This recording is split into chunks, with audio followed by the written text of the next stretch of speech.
this feeling, baby, we're invincible. Hi guys, and welcome back to another episode of Rebuilding Notts County. As always, if you're enjoying the save, do drop a like on the video, that'd be tremendous. It really helps out the channel. Today, we're starting with Josh Wright. One of the guys, I think I mentioned that we had another guy joining us. I might have showed him, I can't remember. He now has joined the club. Not one of the ones that was on trial before. We signed him before, but now he's actually finally joined us. And actually, he looks pretty damn good. That excellent first touch, dribbling, finishing, passing. His technique is decent. He's got a good work rate. He's got a fairly determined personality with that 16 determination. He's fairly nippy as well for a central midfielder. 18-year-old Welshman coming for free from Barry Town. And he's got 6 goals for them as well in 22 appearances, so very, very pleased. 2.5-star rated already in this team, which is absolutely fantastic. So he's the kind of signings we really need to be making to bring this save forward, essentially. That's the kind of players we want. There's also a couple more, which I'm going to show you before we get into anything else. First up is George Carswell, who's joined us from Hamilton Academicals. Not for a great deal of money. I actually can't remember. It's less than £100,000. A striker, 14 finishing, 12 first touch, 10 dribbling, 12 heading. He's 5'10". His determination is the only downside of him, and that is a big downside, I grant you. 12 composure as well. But we're going to get him worked on that when he finally joins us. But I think he's really the consistency as well. 17 years old. He'll be joining us next summer. So that's George Carswell. There's also this goalkeeper. This is Gethin Sullivan, a 17-year-old also from Barry Town. Driven personality. A lot of things I like about this guy. Decent potential, it would seem. He'll be joining us too, again, next summer on a free transfer. And lastly is Harry McGuigan, who will be joining us probably, I guess, next summer. In fact, next summer in August. Another central midfielder. This time, again, the determination, solid decisions, bravery, very brave central midfielder. I'm just bringing these guys in because they're relatively cheap. And I feel like there's huge potential for players like this to join the English leagues and do really, really well. So another fantastic pickup, I would say, frankly. Light-hearted personality, not perfect on that one. And again, doesn't have the amazing physicals, but there's a lot of his technical ability and some great mental stats in terms of his decision, his bravery, work rate. I think there's a lot to like about this guy too in the key areas, which is fantastic. So, without further ado, some games off camera. We've had a few. It's been a bit of a weird one. I've been experimenting around with the 3 different options on that left wing side. I've currently reverted back to the original one, and I'm still not really sure where to go with it yet. But off the back of that home draw against Cardiff on the opening day, we got a 2-1 victory away at Southampton. This was massive. They controlled the ball, and the entire first half, we barely did anything. And when Sofiane Boufal gave them the lead before half-time, I thought, well, that's basically us done in this game. So we switched things up at half-time, just went back to our old style of play, and things really did turn on for us in the second half. A wonderful goal for Tyrese Campbell, just little one-touch stuff eventually put through to him by literally, he'd come on the pitch like seconds before that at Niall McPhee, who had a great game. You can see 2 chances created, key passes for days, slips it through for Tyrese Campbell, who slotted us home, and then Regen whips in a corner, and he was completely unmarked. Tunji Akinola gives us the lead and allowed us to get the win at St Mary's to grab our first win in the championship, and man of the match for him. Booty was excellent again. He's been fantastic for us so far this season. Huge win, but that was reverting back to the old style. But then, at the weekend, we followed it up. I decided to change things around and go with an inside forward this time, playing Curtis Jones as an inside forward to allow some overlaps. And he actually had a very, very solid performance, frankly. Took the lead through him after the 8th minute, where his shot was deflected into the back of the net. They then equalised through Robbie McKenzie. But then we won a penalty. I believe it was Ron Coates or Ian Saunders. I think it was Saunders, actually, that won a penalty in this time. And then Curtis Jones dispatched it. Second goal of the night for him. 2 good goals. Booty again in the midfield, 4 key passes from chances, 7.2 rating, solid performance again, and suddenly 7 points from 3 games, and we're off to an absolute flyer. And then came the cup against Bolton. I have no idea what happened here. I played a relatively full-strength side for this game because I wanted to make sure that we got through. Unfortunately, Bolton scored with their first 2 shots of the game, and we really did struggle to get through them after that. Ego Hermansson scored a thunderous goal to get us level on the night, but we just couldn't seem to do it after that. I think we created 6 chances in this match, and you'll see that Fjortof Lurvik actually created 4 chances in this game, 4 key passes. He was sensational, but we just could not put the ball in the net to save our lives, and Curtis Jones was very, very poor in this game. So yeah, frustrating to go out of the cup to Bolton, particularly as we played really well. And then we lost away at Derby. Florian Josefsson gave them the lead with a headed strike. A strike that Luke McGee was unable to keep out of the goal. Fairly solid performance from them. In the second half, we did get a lot better, and Booty was controlling the midfield again, but it wasn't enough. We created some opportunities, could not put them in the back of the net, and went down 1-0 to Derby. Can't really complain. And then I'd argue we were actually much, much poorer away at Middlesbrough. Again, we didn't really turn up until the latter half of this game. Should have lost this one.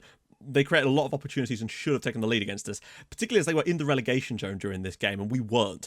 But again, Booty was still solid in the midfield. He's still the 2nd highest key passer in the league right now, right behind Ollie Norwood for Sheffield United. So he's still doing his job well, but hopefully he will continue to do that. But despite all that, we still find ourselves 8th in the league. We've got 8 points after 5 matches. It's still a very, very solid start. We're 6 points clear of the relegation zone, and we're 5 points off the top of the league. Watford are absolutely trouncing this league so far. Penny-Randa's got 8 assists. Sorry, not 8 assists. 8 goals in his first 4 games. He'd scored 8 in his first 4. He obviously didn't score in the other game they had after that. So what a start to the season for them. They look absolutely unstoppable at the moment, and Sunderland look absolutely terrible, down with a minus 11 goal difference already. Coventry, though, have picked up a good win or two. Huddersfield, despite losing 5-0 on the opening day, then went and won 5-0 in their next match. So it's a little bit of both right now. We are slap bang in mid-table, right where we want to be. We could fall down as far technically as 19th in this match, or we could conceivably go as high as 5th. Pretty unlikely, though. So the point is, we're still in a very, very good spot. Despite not scoring many goals at the moment, we're still looking fairly, fairly solid, and that is incredibly pleasing for me. It's really hard to know what to expect out of this season because it is so tight.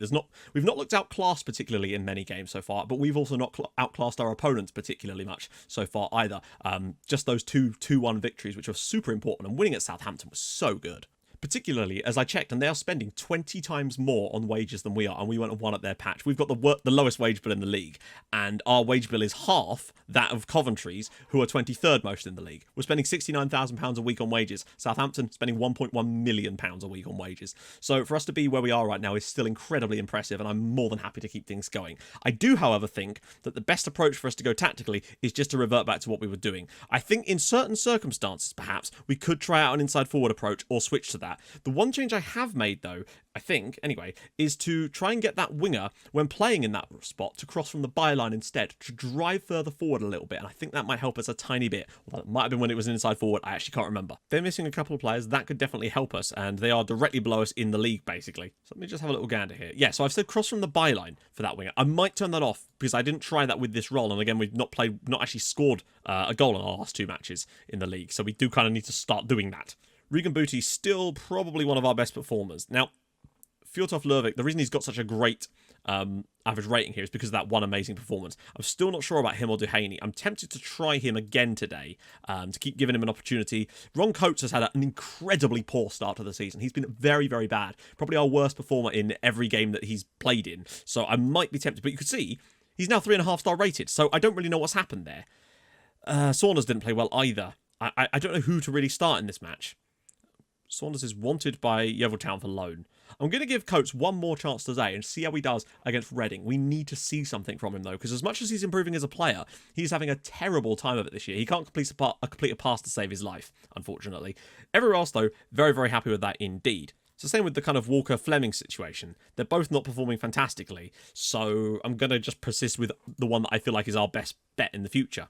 Actually, screw it. You know what? I'm actually going to bring Brandon Fleming in. Give him a little bit more, because he's got that link. So on the bench, Keeble, O'Shea, Burton, Chewich, Duhaney, Walker and Griffiths. Still a strong bench, though, which is nice to see. God, Reading signed Ryan Cassidy. Watford were shipping him about a little bit, but the kind of money being battered around in this league, like Southampton sold a player for £30 million, to give you an idea, to Fulham, who obviously were promoted, I believe. So there's a lot of money being battered around this league, and we don't have it. And I'm okay with that for now, because we're just digging away, building up a bit of a backlog of players and cash, and that's kind of what we need to do to bounce forward. Some of these guys probably won't make the cut in the end, but the only way we'll find out is by playing them, and I think now we've kind of reached a safe point where the board are going to be kind of happy with me no matter what I do, and that's fine by me. So even if we're in the Championship for a couple of seasons while we sort of settle down, I'm okay with that. But I am very keen to see Ron Coates actually put in a shift for us today.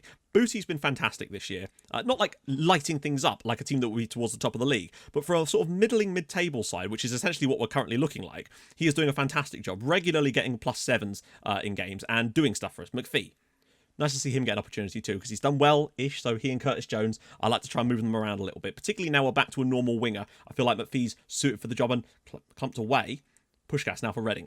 And every point we take, every win we get, every goal we score in the right direction here. Booty. McPhee is going to drop down for Coates. Good save by the goalkeeper. Okay, a bit more like it from Ronnie Coates there. But he has to score goals. Lervik also really did show against Bolton that when he's on his day, he absolutely can be a beast in this league. And obviously that was against a lower league team, but still, I feel like there's a lot about him. He had a 45% cross completion rate in that game, I think. And Hughes! And it's tipped over the bar. Regen Booty putting in some delicious passes already, and a good start from us. This is exactly what I want to see. Dangerous balls, dangerous area, big challenges. Booty. Decent amount of possession today too, which is pleasant. Dewsbury Hall. Oh, can he slip one through for someone perhaps? Maybe go for goal himself. Finds Coates. Can he cut inside? No. Lervik goes past his man. No, not quite. Now he might. Campbell? Ooh, who was that? I think it was Campbell. I think it might have been an overhead kick. Ball whipped in again. Brandon Fleming will come and pick it up. I'm just trying to find the best lineup right now. I think I'm pretty happy with Hermanson's performance so far. Ron Coates, he's in the box. Can he find a ball across? He's all the way through and it's saved. And it's come back to him and it's cleared. But he's getting chances again. Obviously, he won't have such an easy time because he's playing against better defenders who are faster. So he's not going to be able to skin them quite as easily as he was in League One. Makowski. Well, I mean, there is absolutely no words for that. That is an absolute thunderbolt from Tomasz Makowski. But again, the question then becomes, why are these going in more than one-on-one situations? Because it does seem to be that long shots are easier to score than one-on-ones. It's an absolute thunderbolt from Makowski, take nothing away. But why are these easier to score? It's an absolute rocket. And we're a goal down now at home against Reading. And this is poor. We've been good today. This is their only shot on target. There's still a long way to go. And lots of stuff still to be done. But it's frustrating because we've been solid so far. Doing exactly what I would have wanted from us today. Oh, lordy lord. And then little mistakes like that start creeping into the game. I think we're going to have to go attacking in the second half. We've pretty much done okay in this one, but we're going to have to do better. And again, McPhee, he just can't seem to cross, and that's the real issue. But I might just turn off cross from byline, because I think maybe he's not getting into good enough positions because he can't. Going to go more aggressive in the second half. We've got to come back here. This is a poor-ass performance from us. I would see Reading leapfrog us in the league, and it would be then 4 matches in a row without a victory. And at the moment, it's going to be 3 games in the league without even scoring, and that's a real concern for me. Considering we're pretty solid at the back, and Makowski's through again here, and he probably could have scored there. Holmes. Reading seem to have woken up since they've scored the goal, annoyingly. Booty. Fleming. Dropkick McPhee. Just a ball over the top from here wouldn't be the worst idea in the world. Booty's just sitting in a nice position to pick one up here, perhaps. And oh dear. Terrible cross attempt there from McPhee. And now it's a ball over the top, and Hughes has won it. And Lervik does nicely. Booty. Oh, woo. Ajaria. Over the top for Ryan Cassidy. Keeper stays where he is, and Cassidy has the shot saved, and Reading have really turned it on. All the way in. He's just driving through, and now McGee makes the stop, and Reading have become so much better since they scored, annoyingly. And we're not really showing a great deal. We might have to make some changes tactically as well. Booty. Fleming. Around the side for McPhee. Can he square it for someone? He finds somebody. No, he doesn't. It's Lervik. Oh, what a See, these go in. Mateusz Fjortov-Lervik, what a goal from MFL. That is a sensational hit. Probably almost better than Matakowski's in the first half. But there you go. We're level at home here. The ball's headed away. We should have done better, but he's just picked this up and thought, screw it, let's have a crack at it. What a thunder rocket that is. 1-1 here. First goal of the season for him. First goal for the club. Lovely old job. Time for some subs. I'm going to make a change. And that is to do what I've done before, where I switch this around a little bit and go back to the original idea. Because I'm just struggling to make something work on this side at the moment. Dewsbury Hall's actually had a really, really poor day. That's kind of gone under the radar a little bit, and I think Walker's definitely going to come in here for Brandon Fleming too. There's literally not been a single break-in play or highlight since I made that substitution. Absolutely none whatsoever. And unfortunately, it's just going to end up being a 1-1 draw where both teams just score long shots, because apparently that's the only way you can score. Mateusz, I mean, who got man of the match in the end? It was our player, in fact, Mateusz Fjortov-Lervik, and his second man of the match of the season for us. Excellent goal bailing us out after their first strike. But such a game of poor quality where the good chances are missed and the hard ones are scored. It's another point in the right direction. That's the main thing. We're still not losing. We've only lost 1 match in the league so far this season, and that's always a very, very good sign. But we're certainly not scoring a lot of goals currently. And our best players are those wingers, and they're just, I say best players in terms of their quality, but they're just not able to put it down at the moment, it would seem. Part of me does kind of wonder if the reason for that might be because the dribbling isn't as effective in the higher levels because the players are better, and maybe if we move to a more passing game on certain players, it might give us a bit more options so we're not losing the ball as much, just enable us to keep it a bit easier. That could be a factor for certain players, particularly just players that don't have the best dribbling. So Campbell's got 12 dribbling. What about McPhee?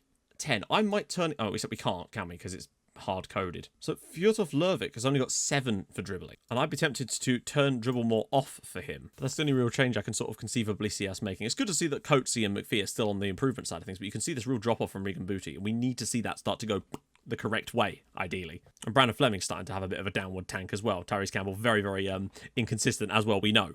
So, there's going to be a slight break in episodes after this because this is the last one I'm going to be able to record today, and I think this is going out on Saturday. But then I'm in Norway after today, and I'm not going to be able to record any more videos until Tuesday, which is when you're going to see the next video. I'll get one up on Tuesday when I'm back. But yeah, that's the best I can really do, unfortunately. It sucks, but that's just the way it kind of has to be. I was going to try and backload, but I just simply haven't been able to because of the breaks and all the other stuff right now. So we've not actually won a game in 4, which is a bit annoying, and only scored 1 in our last 3. We're not as free scoring as we were before.